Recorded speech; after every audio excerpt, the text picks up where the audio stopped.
Welcome back. We are keeping our eyes on the tropics today as well as we get another named hurricane this season. Hurricane Rafael is currently a Category 2 near Cuba.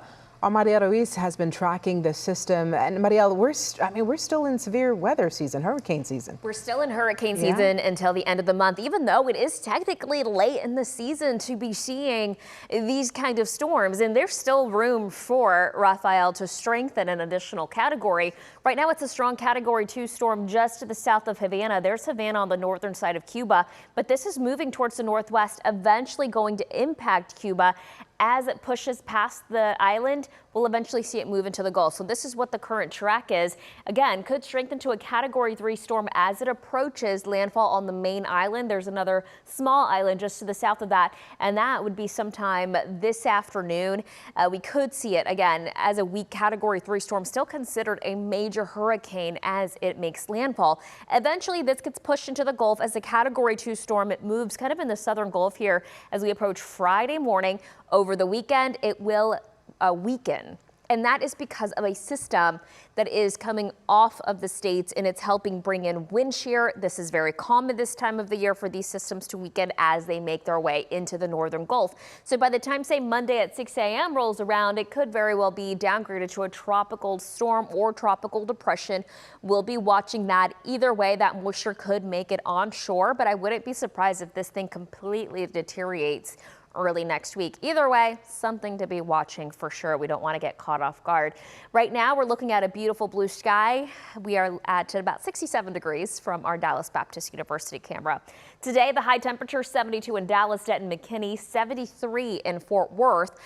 Then the blue skies, they stretch across all of North Texas. I'm going to pan out and show you what I'm watching though. This next system right over the Four Corners, helping bring in snow across areas of the Rockies. I just had some friends send in pictures of their little boy playing in snow in Denver. It was so cute. They're dealing with a lot of moisture right now, and that same system is going to help bring in some rain to our area as we approach Thursday night, Friday, and Friday night. Look at this. Coverage goes up to about 50% on Thursday. Thursday night, about 70%. That continues on Friday, and 70% for Friday night. That 10% only for our eastern counties very early on Saturday. That means most of the weekend will be dry. Our severe weather outlook for Thursday, marginal risk for really the western half of North Texas. And we're also looking at that similar threat, but smaller region. Again, level 1, that's a low end risk. For severe weather on Friday, up to quarter-size hail, up to 60-mile-per-hour wind gusts. This is not going to be for everyone. It'll be a very isolated threat. And here's the timing for the rest of the week. We're clear right now. We stay clear through the day. But tonight into tomorrow morning, let me show you this. This is going to show you that cloud cover moving in, maybe some areas of drizzle in the morning, maybe a few isolated showers. The thunderstorms really starting to pack in along the western half of North Texas come Thursday. Now getting into Thursday night, Friday morning. Look at that. We could see a flood concern across northwestern North Texas, and that front eventually helps push some of these storms into the area as we approach Friday evening. 1 to 2 inches of rain, not completely out of the question for us.